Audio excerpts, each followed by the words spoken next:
This podcast is brought to you by Mapper Forward's new Patreon community, the Global Coffee Think Tank. Check the show notes or head to patreon.com/mapperforward to find out how you can become a member today. Welcome back to the Daily Coffee Pro by Mapper Forward, friends. I'm your host, Lee Safar, and we are joined for episode 3 of our 5-part series with Cosimo Libardo. Cosimo, we are talking about profitability in small businesses in coffee. And this has been a question, the one that we're going to approach today. This is a question that I have been constantly trying to deconstruct for the past 5 or 6 years. And it's about who's making all the money in the coffee supply chain. Now, I have my thoughts on who's making the money in the coffee supply chain and which parts of it are the most profitable. What are your thoughts on that? It changed. I mean, there is a study that the SCA did on the supply chain in terms of understanding where value is created or value is retained.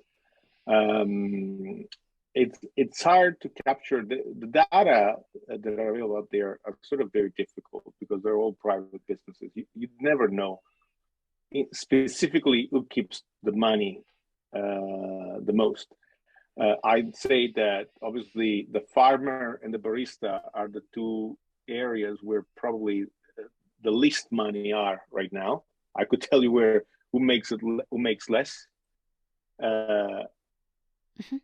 Farmer, because of the price determination mechanism that exists and the ability to differentiate and their contractual power in the negotiation that happens. The exporter, in my opinion, makes more money than the farmer does, although exporters have changed their behaviors in financing. The smart exporters are the ones financing what the farmer does because they want to make the business more sustainable. So the relationship exporter and farmer, there are very illuminated ones that are doing great things. And they could be the key to generate more revenue and value for the farmer. They're also reanalyzing their business model in that sense in order to generate a more equitable distribution of value and more sustainable over time, because their interest is to keep also the farmer doing what they do, both by supporting them financially, which could also be seen as negative because it's a way to control them. But I think that they did. I had some, when I was a coffee roaster, I had some exporters explaining to me how they were collecting the money and why I should pay certain money, and now they were going to give them back to the farmer. So in specialty coffee, meaning they were creating a module saying, if you pay this, I can reinvest this on the farmer. If you pay this, so they let you choose what you wanted to pay. Right. Which was a very interesting, it started to be one. I think that's becoming more common. And this is where the market was deciding what was the minimum price. They were selling way higher, and we were buying way higher than the minimum price because of that, because we knew that there was a certain amount of money that was required to be spent to just operate the farm. Then you need to give something left to the farmer to do that. So exporters do have an influence, let's say. It's fair to say that exporters could have a future influence on educating the buyers. So, and let's keep it, that's a part. It's not looking at witches or finding witches and burning them. It's about I'm not here to do helping that. the industry. No. I'm not saying, I'm speaking for me. My thing is the role of exporters could be important, especially when their negotiation power, when they represent different groups of farmers. It's important because if you're an exporter, the ones who just leverage on the farmers and use them as a tool, then there's no way. But fortunately, many exporters working in specialty with the kind of customers they have are looking into it seriously and deeply. And I think that will become in the future more important. There is also the science of farming that is going to come into place because you sell more your coffee more expensive based on your ability to differentiate flavor. So if you create unique flavors with what you do, and you can do that in a more sustainable way in terms of costs, equipment needed, then and reproducible in time with climate change and all the studies that are done on genetics and everything. Yep. The farmers themselves won't be able to do that. No. We can or fund it. Be as utopistic about it, but the role of exporters will become more important. So I'd say they do retain a part. The smart ones are investing part of that because it's their future too. So freight companies are the ones going at it right now. I have no passion for freight companies. Cost of meaning. They're just leveraging on the moment. They're just trying to make profits. And the prices won't go back down. That's the shitty part about it, is they won't reduce not to where they were. Prices will go down when demand will be less, goods moving will become less, and that will mean massive recession globally. Yeah. So that's the moment they'll eventually go down. They're making it impossible for anyone else making a profit right now, because I think the freight right now is taking a huge chunk of anyone. Yep. Roasters are the importers could be seen, but importers are becoming less frequent, especially in specialty, because roasters are already buying through. There are importers that are pretty big, few that cater specifically to specialty, but right now the direct relationship with consolidation is becoming a must for many roasters. So that's not something. It's not the way that it used to be. The importers don't seem to be playing the role that they used to have. They're sort of the middleman now between the roaster and the consumers are also more careful about where it comes from. Traceability, all the companies that now trace everything. It's more common that now a smaller size roaster is able to communicate directly with a farmer and eventually use the service from an importing company to consolidate things than it used to be in the past. Let's say that changed. Roasters were the part of the industry that was making a reasonable chunk, but then there it's also very different. If you take a massive roaster, it depends also, the margin you make depends on what you buy. The size of the roaster and what you buy. Yeah. So again, you can't generalize saying roasters make this. Some roasters lose money. So, because depends on the size. Let's say that it's a roaster that has a 15-kilo roasting machine. You normally have a very small operation. In Australia, at a certain point, there were 15,000 cafes for 2,000 roasting machines, around 2,000 roasting machines installed in Australia. Most of them not being operational. Yep. How can you make any money if that's you're wild? Some roasters were making money on, when I was managing one, was the volume of customers we had. So we were doing specialty at volume, and that made it sustainable for us. But it wasn't huge margins. Cafes. I want all the roasters out there to just skip back 10 seconds and listen to what Cosimo said again and again and again and again. Because, Cosimo, I can't tell you the number of people that come to me and say, so I figured out that roasters are the ones that make most of the money in the supply chain. And everyone tells me that coffee roasters make loads of money. I'm like, I don't know who's telling me that. Roasters move a lot of money. Making them, it's different. Profitability is a whole different story, though. Well, that's why people are confused by cash. Right. Cash flow and profitability. And profitability are two different things. Yeah. Especially when the specialty market has been driven down in pricing to the cafes by roasters that were offering more equipment for free, cheaper coffee. I mean, you got competition then. You can think of, roasters. The perception of roaster is having been one, I can tell you, is very very much off. Depends if you're doing things right or not, first of all. If you're selling one thing but buying another, So That doesn't creating a happen in story our around industry, does it? it. Some Obviously, do. I'm I being mean, tongue-in-cheek and very sarcastic there for anybody who didn't pick that no, up you in my can do that. voice. You can do that, Of course it and happens. but nowadays you get caught. I see that happening less now Well, the consumer's getting smarter. because consumers are getting to know coffee better, so Yeah. they know what tastes good or not. But it happens that you get people that roasters that have tried to do that, but those were the good old times, as they say. Meaning, that has the chance to work a lot less today Yeah. than it used in the past, Mhm. and that's where you need to do it right.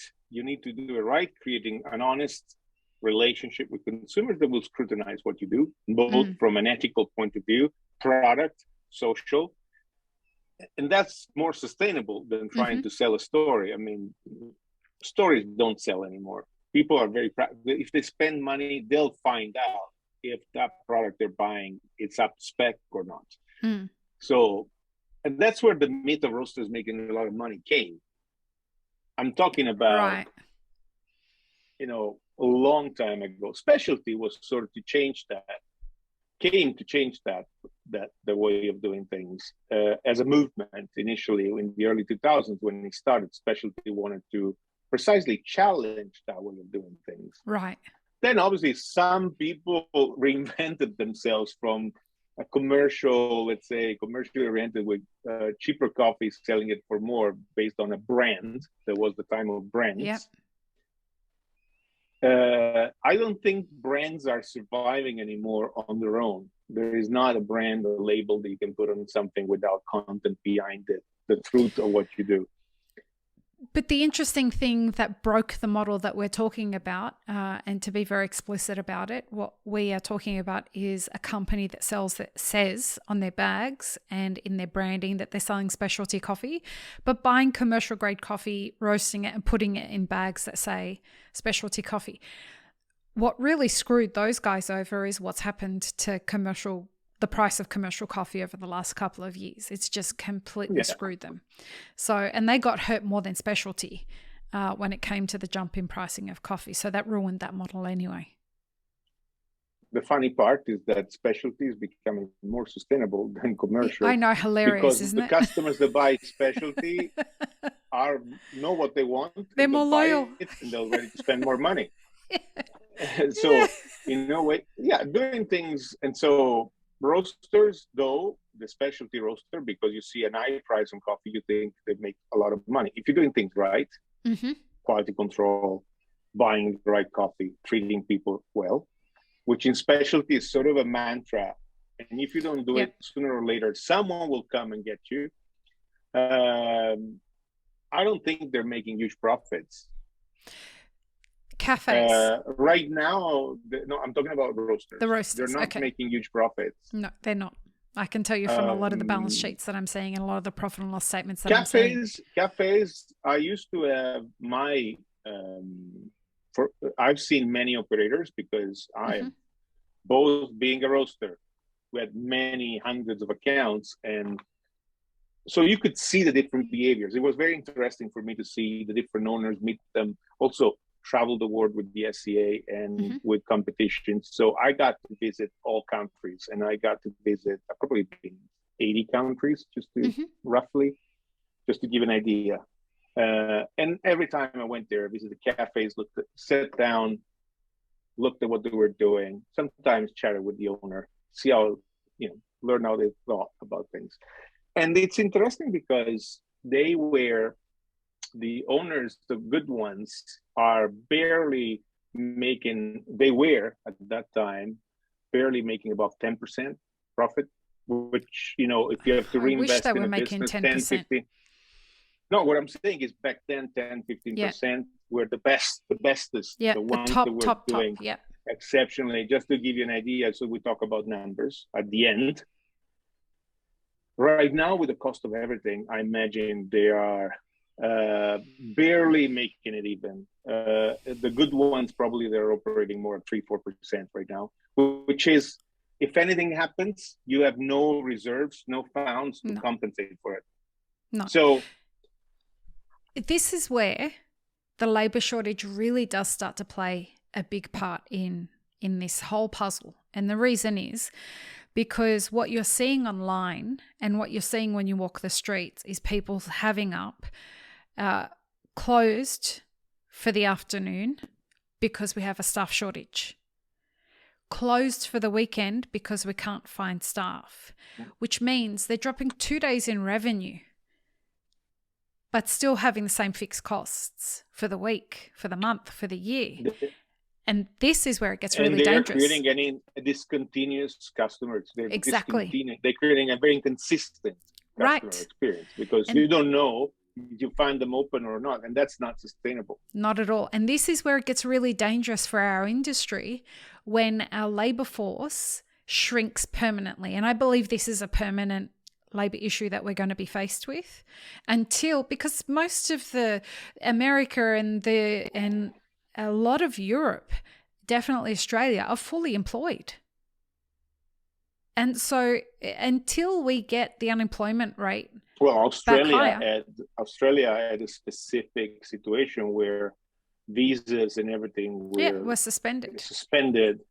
So obviously all the people working in the food service industry, and they were mostly coming from abroad, students. And so and then some of them stayed, it was a system that was working that way. All the countries have different situations. The main issue is that you have two massive paradigm shifts in the way things work. You have the pandemic, the limited movement, changed the buying behaviors from consumers. And then you have had the energy crisis that is shaping as a longer term crisis. But before the energy crisis, you had also a supply chain crisis for a lot of components that already were going up in price without the energy going up. Yep. Because there have been three major things, one after the other, that happened. All the businesses that exist today, we can say, were designed before this three crises. They existed in their format before this three crisis. So what's happening today is that we are in a major paradigm shift. Yeah, we are in a massive paradigm shift that will change a lot of things. And as I said in the previous episode, if I were to open a coffee shop today, I would open a very small one that does 4 things with staff that I can motivate, retain less staff, but just I don't want to just occasionally get stuff that I'm going to send away and get new stuff. That model doesn't exist anymore. You need to create a career for them. People will want coffee. And then you'll have there is an opportunity for bigger spaces operated by bigger operators though, because there won't be a way to fight the negotiation power that the small operators will not be enough for them to justify. And so when you have a smaller place, you're open. You could have, delivery on a bike. You could have other things that create a link. You can differentiate yourself. And I have ideas for that too, by the way. Yeah. That's been... Anyone who wants to hire him as a consultant, get in contact. Well, there you That's said what I do for a business. That's exactly right. But you just said the word innovation there, and that is exactly the part of this puzzle that we haven't spoken about yet. And that's what we're going to talk about in the next episode. So let's have that conversation then in the next episode.